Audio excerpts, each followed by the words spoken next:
আসুন অন্তত কিছুক্ষণের জন্য আমরা এই সমস্ত রাজনীতির আকচাকচিকে পাশে সরিয়ে রাখি।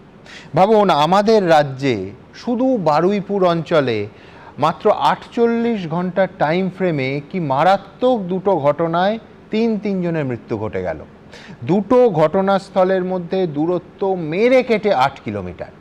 গণপিটুনিতে মৃত ইন্দ্রজিৎ মণ্ডলকে বাদ দিলে খুন হওয়া বাকি দুজনের বয়স, মেয়েটার বয়স 12 আর এই ছেলেটার মাত্র 17।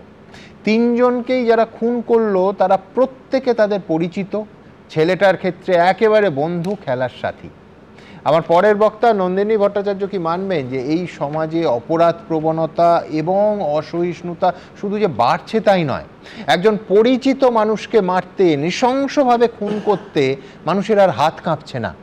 মানুষ আগে বেপারায় অনেকে ভয় টয় পেত, সেটাও হওয়া উচিত নয়, কিন্তু হতো।